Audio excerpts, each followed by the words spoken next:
Bonjour. Magic is an extreme, dark, and grotesque story. There are many graphic sequences of torture, gore, abuse, rapé, and horror throughout. Enjoy. Hello everyone, how are you doing on this fine day? Welcome back to In Between the Lines here. If you're new here, hello, my name is Noah and we do things with books. This month, with it being October, we're doing extreme horror, and the next one we're going to be doing is Magic by Judith Sonnet. Now, my good friend Ben from Ben's Corner tried to read a book that they wrote called, I think it was called Clown Hunt, and it didn't go well. They couldn't read the full thing. They got about 70% of the way through and they had to DNR it. But here we are, we're going to start reading Magic. So this was written by, obviously, Judith Sonnet. It is an extreme horror novella, mostly apparently goes into the splatterpunk. It's 106 pages and was published October 2022. And I don't know anything about this, obviously, apart from the blurb that is on the back, which says, dubbed Magic Manor, it was once a brothel. Now this strange cube-shaped house is known for its bizarre hauntings and violent ghosts. Today, a crew of pornographic artists have come to Magic Manor to make a film. Only the manor has a different, more apparent design for their day.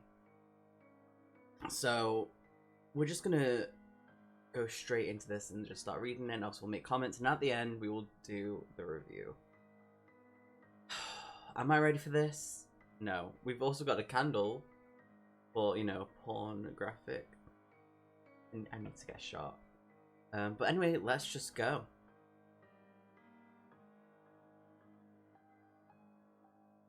Okay.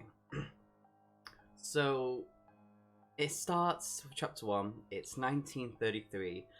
And, it's, two sidekicks.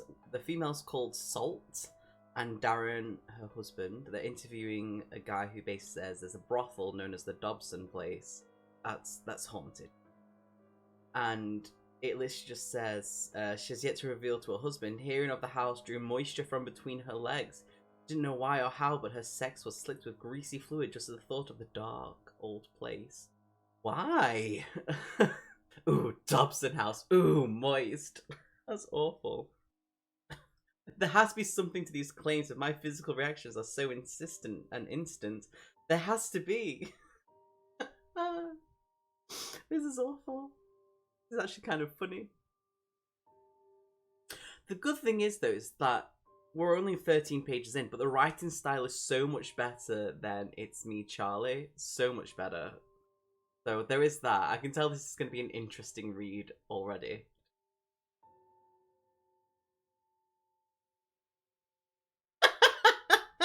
Wait! Her clitoris felt like an...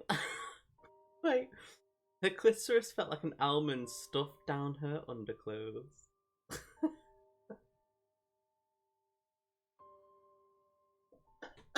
What? Wait.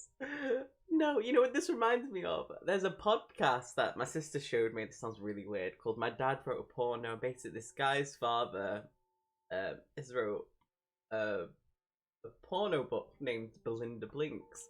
And basically, they've never read it. He gets basically his two best friends to come and read it with him. So it's all live actions. And one of the things that it describes is, what was it? There's two things said like her breasts hung like pomegranates. So they were all like, hung like pomegranates. And the other one is that nipples like rivets from the Titanic. And I was like, what are they, like 7 inches long? Like, kapah! So it's just... It's all fun and games, that podcast, but this is I feel like this is gonna have the same sort of thing. I don't know why. I'm excited, not in like a sexual way, but this has already tickled me. So I just had to do a little like look back too, because obviously Daniel is the guy who's come to them telling them about the house that's haunted, that used to be a brothel, and some stuff goes on there.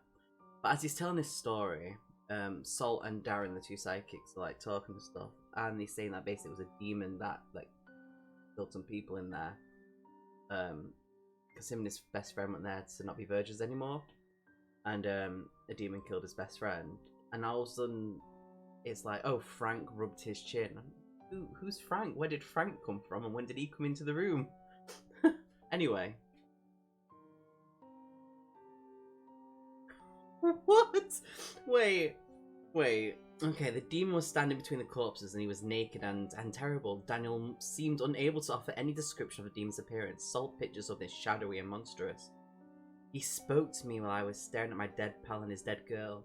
The demon said, and I'll never forget it, he said, "Ode to me, the master of suffering. Sing to me, the lord of coprophilia." Daniel shut his eyes. Then he got into a squatting position and began to drop feces on the floor. He was smiling the whole time too, as if he was happy with the mess he was making. Afterwards, he scooped up his filth and began to paint Liam's face with it. Cool.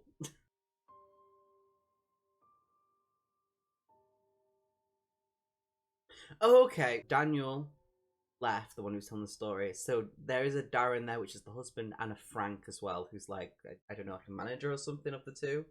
So it didn't really explain that at the beginning, but I get it now.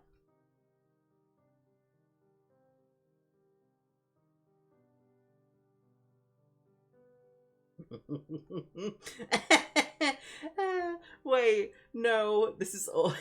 This is so bad. It's unlike regular excitement, isn't it? It's electric. It's like a beckoning, as if we're all being directed by something, like puppets, like our organs are possessed. Darren said. Apparently, that's all the more reason to go into the house, or not to go in the house, as some of them said. Oh, wait, so Frank's the husband and Darren's just the other sidekick. That's confusing. Okay. It flip-flopped a little bit there, but we got it in the end. No, so Frank is also a medium and a professional cultist.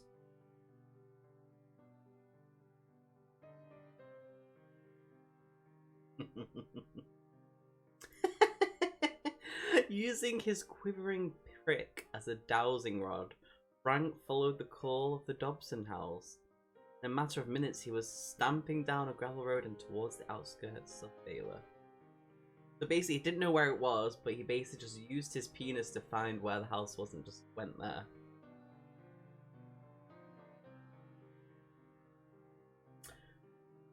Okay, so chapter 1 is done. A lot happened there, I'm not gonna lie. So that was 1933. Chapter 2 starts off in 2022, a year ago. So I'm actually quite excited about this book, not because like the writing is actually quite brilliant and it has made me laugh. And I feel that's very much where this story is going for. It's definitely gonna be splatterpunk, but I think I'm gonna find it more funny than anything. So I'm gonna go and continue with that.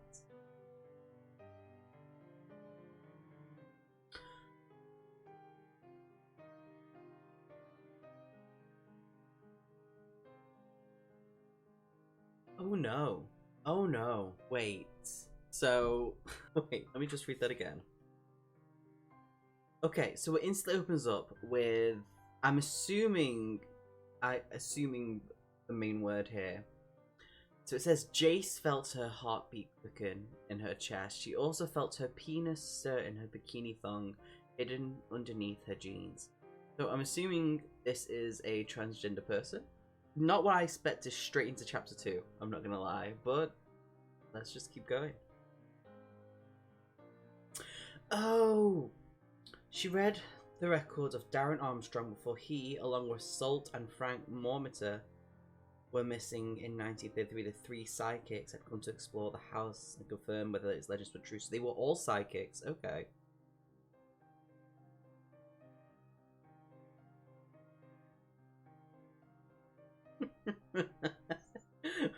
Jace had made a name for herself as a real director in the adult entertainment industry. She didn't just record meat as it slapped against meat. Jace didn't film easy parodies of popular properties. She made films that had heart, character, and soul, as well as a consistent and beautiful fucking. That's funny. I'm so immature, I apologize.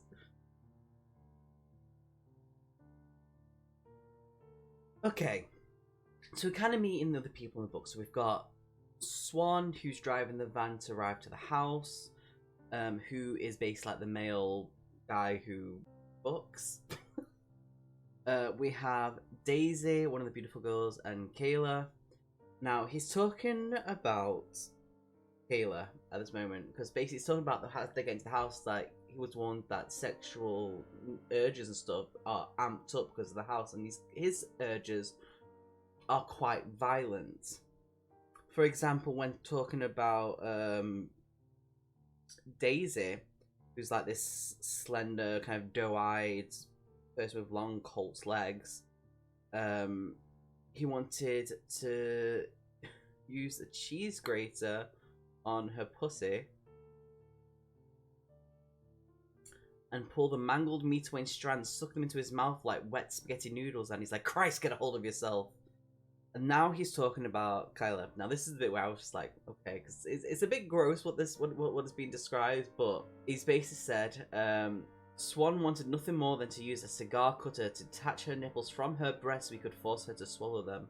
And he's trying to get a hold of himself because he's got a huge erection. He's getting to the house and everything's just amped up for him. So this is going to be a really weird read. Like, I don't...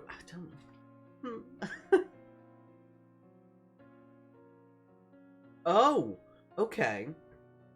So, little thing we know about Swan. Swan is a murderer, rapist. So basically, he's living in his head. It's like it's been 3 weeks since he last sorted himself out, and he had chosen his victim at a bar. He followed her home, snuck in through the window, and pounced upon her bed. She had struggled against him, wanting to scream, but unable to, as he stuffed a sock into her mouth. I'm just skimming past the last bit.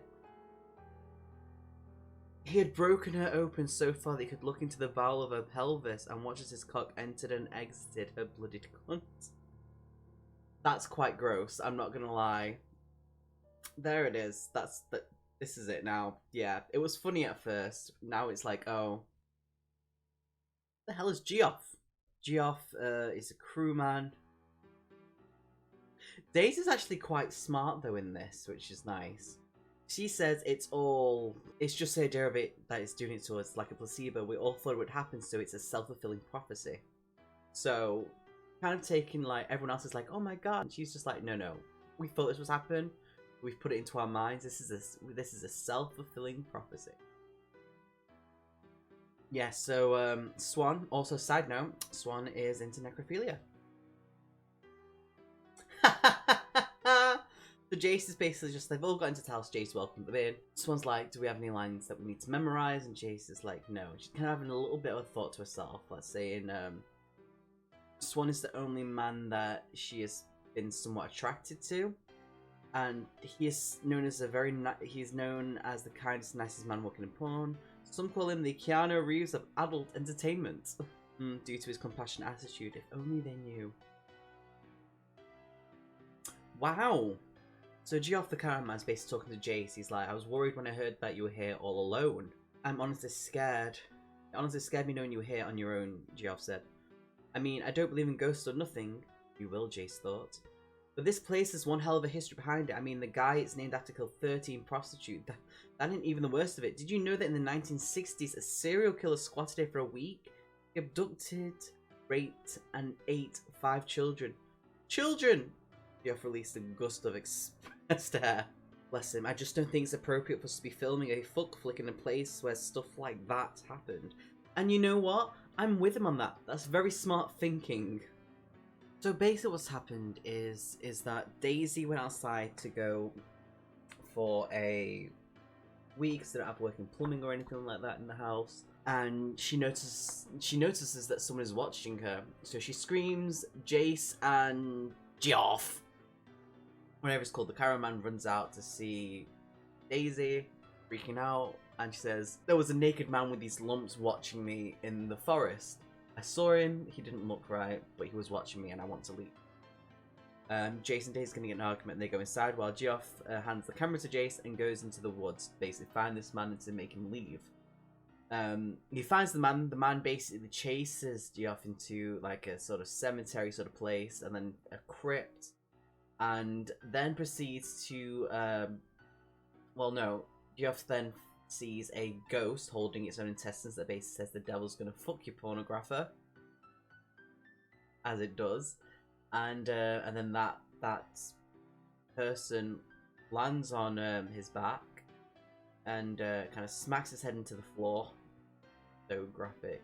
Basically, pulled one of these lumps off him because he was like very skinny, gang-looking man that was running on all fours. Had like these lumps all over his body, and he rips one of them off, and some form of evil-looking fetus comes out, crawls up to Geoff's mouth, pulls his jaw open because it's unnaturally strong, and basically goes into his mouth. And then another one forms and tries to go into his eye, and then he realizes as the naked man starts to relieve himself that no part of his body would go unviolated. So he's dead now.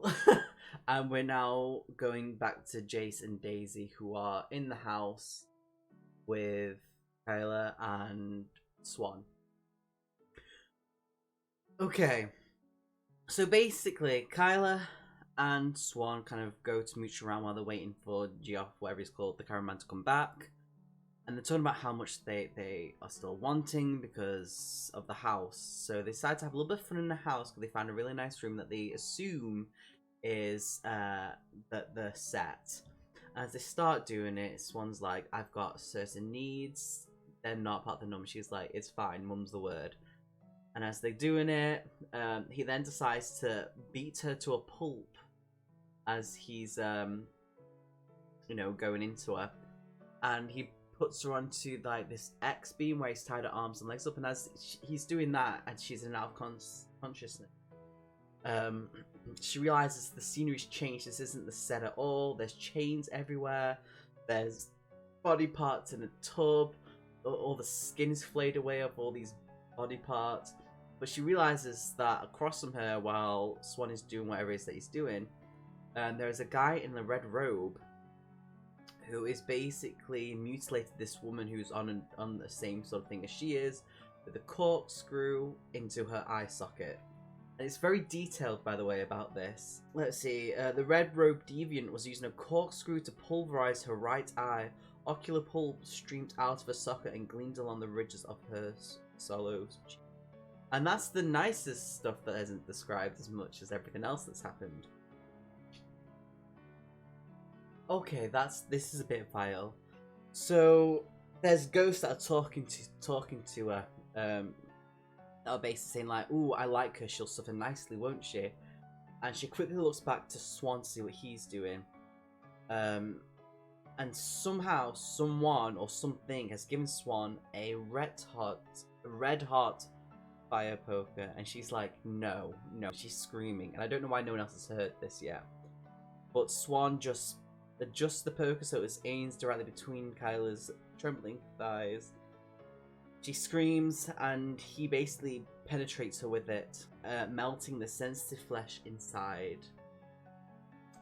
Oh, damn! Okay, so Jace and Daisy talk about if they should leave or not. Jace is basically saying, I know I should leave, but my brain is telling me not to, or something is telling me not to, and Daisy's like, I don't think that's your brain saying that. I'm not crazy, I don't want to sound crazy, but they basically stop talking because they're interrupted by something coming down the stairs.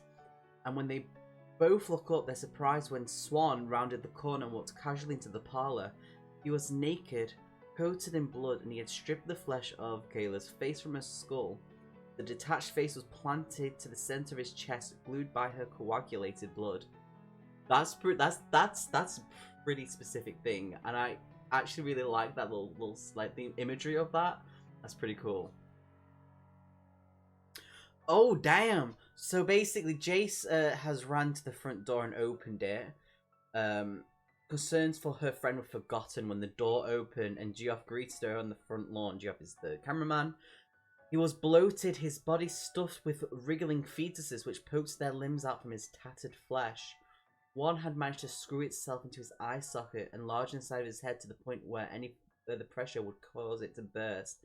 That's disgusting, and I love that. Ew. So the cool thing about this is the way that it describes part of the house. It's like the way that it's changed, where normally it looked like a normal old mansion. Is basically it's transformed sort of to look what you would see in the games and movies of Silent Hill, where everything's kind of grotesque and disgusting and full of gore in a certain way. The way that it's changed is very Silent Hill, and I definitely see certain aspects of it in this book. I don't like things to do with eyes. That's my thing. Spit and eyes, that sort of stuff. So Swan's basically, while Jace has been trying to catch up to Swan and Daisy to try and help a friend, while all these ghosts are like shouting at her and trying to capture her themselves, Swan grabs hold of Jace. Now Jace basically reaches back and digs her fingers into Swan's face, her nails puncturing his eye. She felt a hot squirt of ocular secretions fill her palm. That's stuff I don't like. Huh. So basically, the reason for this, for the home, why it's like this, not just because of all the murders and everything else that's happened, like, that is explained, like we saw before. Basically, it was made into a brothel in the living and through the dead. And it's a brothel now where demons come to fuck the living and the dead. And the demons want Jace, even though everyone else is being killed and murdered. The demons will let Jace go home if she does one thing, and that is to record the orgy that is happening, because they want something that they can treasure and watch in hell until the end of days. And that's the end. Okay. Wow. So, a lot better than It's Me, Charlie, that's for sure. But let me go get comfortable and we will do this review. So, we finished reading Magic by Judith Sonnet. We're gonna go straight into the reviews, which is characters, story / plot, world building, rereadability, fun facts, then I'll give my rating and a little bit of a review at the end. So let's just go into it. So characters, we've got quite a few, and obviously it depends on the era. So the first part of it was 1933, and the main people we have is Salt, Frank, Darren, and Daniel. Now, Salt, Frank, and Darren are sidekicks, and Salt and Frank are husbands. Husbands and wife. They're husbands. We don't know too much about them, just that they're married and they're well-known psychics. They were compared to Ed and Lorraine Warren. But that's really it. It's basically just they were used to set up the premise of this is the kind of the stuff that's happened in the house, even by this time. And they were like, you know what, we're going to go and prove it, if it is or not. And then things just go downhill from there. Then we go into 2022, which is where we get Jace, who is the director. Hinted at male to female transgender. It's not the main focus, which was really nice. And originally at the beginning, when it had the little bit about them relieving themselves, I thought, oh, it's going to be a trans kink sort of stuff. It wasn't. It was very much aimed away from that, which was really nice to see. We then have Swan, who's basically mentally fucked up, basically. Tall, gorgeous body, apparently. But with a certain kind of kink where he likes blood, he likes gore, he likes to hurt people as much as possible. And then we've got Daisy, who is actually a really nice person. They were like the nicest out of the whole bunch, along with Geoff, who was the cameraman. So we've got Daisy, Swan, and Kayla, who were basically the porn people, sex people. I don't know what you call them. But that's pretty much the main characters. They have like little bits of little ghosts that pop up. They don't really have names, but they're very well described. Story / part. The story we know is about the manor, how it's haunted, how Jace buys the manor from watching a documentary and is like, I'm going to turn this into a studio where we can film all these sorts of porn things. And normally hers are very romantic and makes the porn stars look and feel like human. They're not just these puppets that are fucking, basically. Things before anyone even arrives there, Jace also has experience with some of the ghosts and has some recordings and pictures. That's what she basically went around and did before everyone arrived there, like a week later. Obviously, things go downhill pretty fast as soon as everyone arrives. They realize things aren't what they seem. Jace already knew this, but Jace was kind of being, I wouldn't say controlled, but whisperings in the ear that made her want to stay and want the others to stay for certain reasons. The plot itself, you know what? It's a short book, 109 pages. It went really well. It didn't drag. It had a constant sort of pace. It flowed, and that is pretty good. World building. I mean, sure, we have the different eras of 1933. Was it 19? Yeah, it was 1933. Then to recent times. It doesn't really describe much. It describes more the house itself and the few rooms that you kind of see. But that's really it. But it's not really made for that more than anything. So world building, if you're looking for something like that, this is not the book for you. Re-readability. I actually could read this again, which is really weird to say. And I'll go into that when I do my rating and review. Fun factor, it's a fun little book. It's very descriptive, which I like. It goes towards kind of the macabre sort of stuff, which some people are into. Though, I wouldn't say things to do with fetuses is fun. That's where things kind of lose a little bit for me, more than anything. So my rating and review, I'm going to rate this one 3 out of 5. 3 stars, you know, for an extreme horror novella, it's well written. It definitely falls into the splatterpunk, but it's not the goriest that I've read. Sure, there's certain things that happen that are kind of disgusting and can make certain people very squeamish, especially when it comes to eyes and things to do with holes and fetuses, which, if you have had something very traumatic, not something you want to read. Judith seems to have a thing about fetuses, so I would say if you're looking for extreme horror and you've had something very traumatic in your life and anything to do with fetuses, I would stay away from this. I would stay away from them a little bit more than anything. The way that it describes certain things in the house, the way that things change, it very much reminded me of Silent Hill. Obviously, if anyone's played the PS1 game, or any of the others, PS1 will always be the way to go, though, for me, because it's classic. It's very well written, very well described, and it clicked so well. It was like someone was building a puzzle, and when they described certain things, with how things changed in the house, it just slotted into place. It was like someone had the last piece and they just put it in place. The other thing why I'm taking 2 stars away is obviously there's no really world building. And fun factor, some people could, obviously, like I said before, with the fetuses, kind of a downer. They're very focused on the fetus. That's fetuses, fetusi, plural of the fetus. So that can be very off-putting for people. So I would definitely stay away, like I said before. If you've read anything else by them, let me know what you think, or if there's something you would recommend. I would love to know. I'm going to go call it here. I'm going to move on to the next book. You be good, make good decisions, and just stay healthy in general. And we'll see you next time. Cheers. All the boys I've known, and I've known some. Until I first met you, I was lonesome. And when you came inside, dear, my heart grew light and the